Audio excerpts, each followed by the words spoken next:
Bueno, continuamos con la siguiente ronda de preguntas. Continuamos con la pregunta 6 y ahora vemos cuál es el tipo de virus papiloma humano que se encuentra en los condilomas vaginales. Bueno, cuando hablamos de los condilomas vaginales, vamos a ver que son benignos y acá tenemos, bueno, acá la respuesta es justamente el número tipo 6. Vamos a ver acá el siguiente cuadro. Este es el condiloma acuminado, ¿no? Es lo que le decía, no siempre cuando vamos a ver el virus papiloma humano tiene más de 150 tipos. De estos hay de alto riesgo, que es justamente lo que está muy usado, sobre todo se usan las vacunas. Tenemos acá, sobre todo con el cáncer de cuello uterino, el 16, el 18, el 45, el 31, son preguntas siempre de examen. Y los de bajo riesgo, que justamente se asocian a las verrugas genitales, o sea, el condiloma acuminado, tenemos acá el 6 y el 11. Entonces, vamos a ver acá, y como dice acá, ¿no? La etiología, la etiología es el virus papiloma humano. ¿Cómo es que más o menos se contagia? Siempre, todo esto de acá, como toda infección de transmisión sexual, siempre viene a ser con un contacto con una persona que tiene esto de acá, el virus papiloma humano.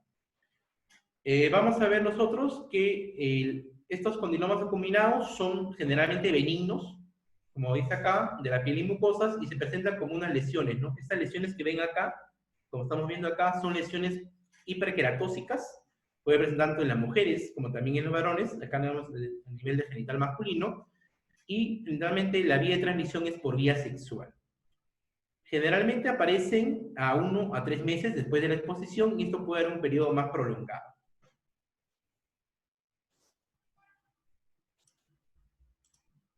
Vamos con la siguiente pregunta, la pregunta número 7. Paciente que se le realiza una lobectomía más sistemectomía por nódulo tiroideo, y en el postoperatorio evoluciona con parestesias, espasmo cardiopedal y entra posteriormente en coma. ¿Qué disturbio electrolítico se ha producido?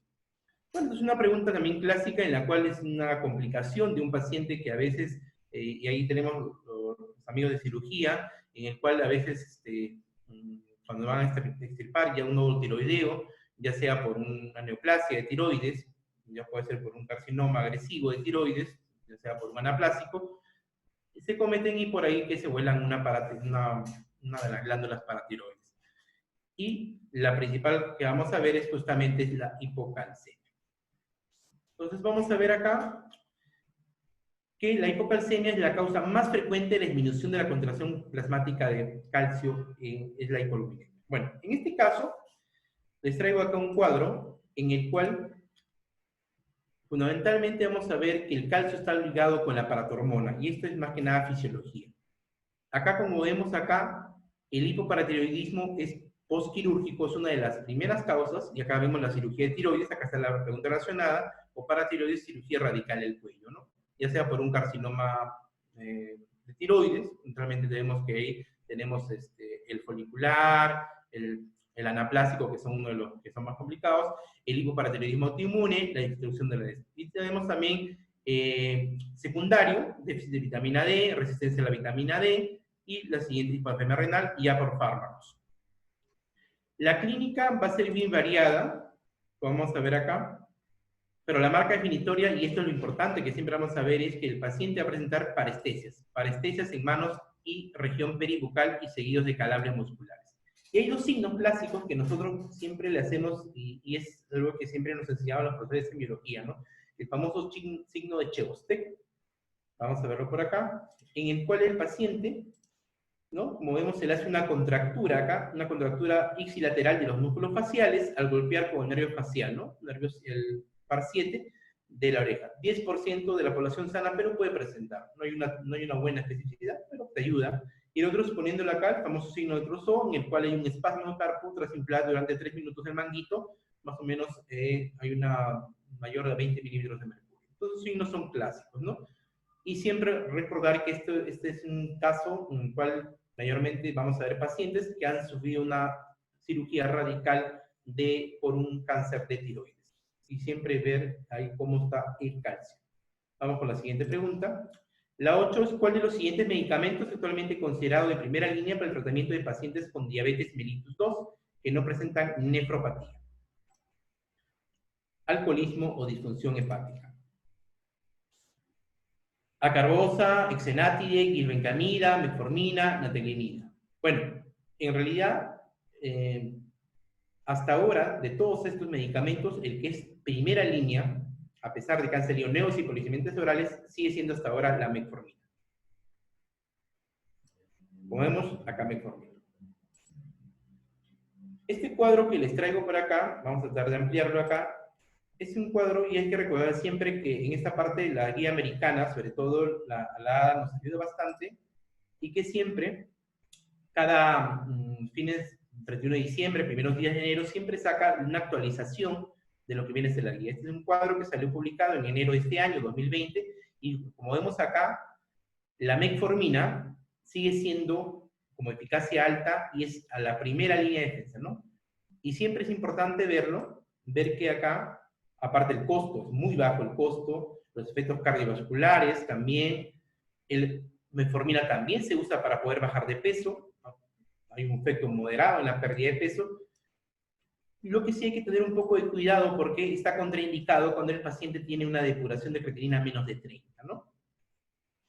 Entonces, siempre a la primera, sea lo que ustedes usen, ya sea las guías americanas, las guías europeas, metformina es la primera línea. Los demás fármacos, como vamos a ver acá, puede ser el SGLT2, los GLP-1, los famosos DPP-4, cualquiera de ellos se van a agregar dependiendo mucho de la patología. Y este es un complemento, acá ven la referencia, en el cual vamos a ver que de acuerdo si tienen factores cardiovasculares, se pueden agregar los GLP-1, se pueden agregar también algunos otros fármacos. Vamos a poner acá a ver. Si tiene, por ejemplo, en este caso, paciente que tiene enfermedades cardiovasculares predominantes, podemos agregar los GLP-1, luego también se puede ver un SGLT2, que ahora se han visto muchos estudios, ¿no? En el cual se disminuye, sobre todo la mortalidad, hablando de fallas cardíacas. Tenemos acá los DPP-4, tenemos GLP-1, tenemos también muchos de estos de acá. Y siempre recordar que cuando todo esto se va a monitorizar con la hemoglobina glicosilada, ¿no? Si nosotros tenemos un paciente con hemoglobina glicosilada mayor de 9.5, algunos dicen mayor de 10, ya necesariamente el paciente va a tener que usar un tratamiento inyectable, ya sea totalmente insulina. Y es importante que tienen que avisar siempre a los pacientes. Bueno, vamos a continuar. La novena pregunta, ¿qué consecuencias tiene la deficiencia de yodo en la dieta? Recordar siempre que el yodo está muy relacionado con el metabolismo de las hormonas tiroideas. Incremento de la producción de triotironina, recordar triotironina es la T3, la B disminuye la secreción de tiroglobulina coloide, la C incremento de la producción de calor, la D los folículos tiroides disminuyen de tamaño, y la D aumenta la secreción de hormonas estimulantes de tiroides, la TSH, ¿no? Cuando un paciente tiene deficiencia de yodo, y es lo que a veces se veía anteriormente, siempre nos recuerdan los médicos mayores, siempre nos decían, paciente que tú veías con deficiencia de yodo, anteriormente la sal no era yodada, y tú veías siempre el paciente que venía con bocio, ¿no? Los pacientes que venían con bocio, y justamente era ¿por qué? Porque había un aumento de la TSH, no se da ese feedback negativo, y ahí justamente cae la respuesta, ¿no? Aumento de la secreción de la hormona estimulante de tiroides. Entonces, vamos a ver acá,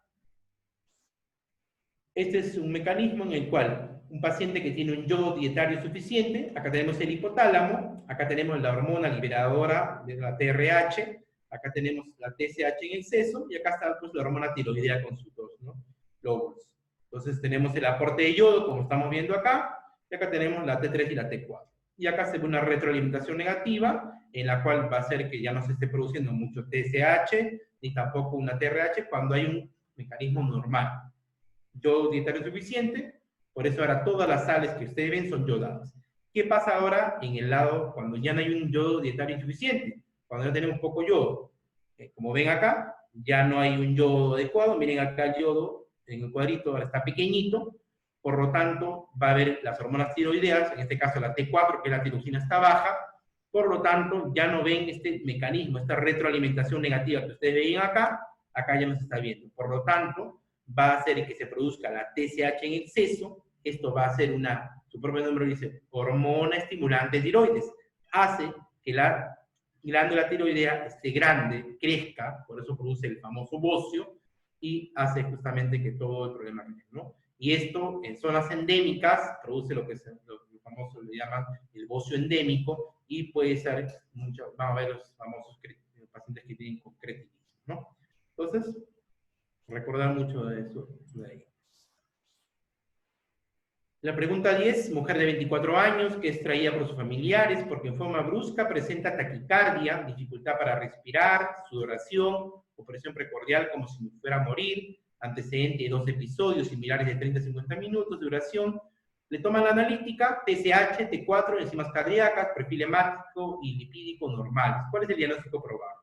Trastorno de pánico, trastorno esquizoafectivo, episodio maníaco, trastorno depresivo recurrente, reacción estrés grave, ¿no? Es un clásico de una paciente, ¿no? Sobre todo pacientes del sexo femenino, jóvenes, en los cuales siempre, ¿no? Que van a ver que acuden a las urgencias, en los cuales vienen repetidas veces a la emergencia, ¿no? Por lo mismo, ¿no? Vienen con taquicardia, con síntomas sobre todo cardiovasculares, siempre ya son las caseritas que se le dice, vienen cada vez a la emergencia, le toman todos los exámenes, porque a veces piensan que estás ante un infarto, y siempre sale lo mismo, todo negativo en los exámenes, nada positivo. Son pacientes que siempre vienen con unos trastornos de pánico, ¿no? Como ven acá, es una aparición espontánea, esperada de crisis de ansiedad grave, recurrentes, paciente que siempre vuelve a la emergencia, que no puede estar debido a una circunstancia particular y ausencia de un peligro real. Tiene un miedo, un terror súbito, y bueno, es un estudio que se hizo en 85 pacientes, ¿no?, que acudían a la urgencia, y se vio que el 40% aproximadamente tenían síntomas cardiológicos, y en lo cual se ve, ¿no?, dolor torácico, y a veces, sobre todo incidencia de los familiares, dicen, doctor, ayúdeme, está con un infarto. Le tomas enzimas cardíacas negativos, le tomas un EKG, tampoco hay alteración electrocardiográfica, ni siquiera en seriados, y pues el paciente, inclusive a veces puede hacer una prueba de darle isoborbide, entre comillas, pero el paciente igual dice, me he mejorado, y al final le da un placebo. Neurológicos vienen pues con cefalea, mareos o convulsiones, inclusive vienen a veces con dolores gastrointestinales, dolor epigástrico, que a veces pueden inclusive ya que estás ante una úlcera péptica, ¿no? El tratamiento de estos pacientes con trastorno de pánico, sobre todo a veces cuando ya se deriva a la parte de psiquiatría, son estos famosos inhibidores de recepción serotonina, ¿no? Se da venlafaxina fundamentalmente, ¿no? Y obviamente una terapia cognitiva comportamental. Bueno, vamos a hacer una pausa ahora y después continuamos con la tercera ronda de preguntas.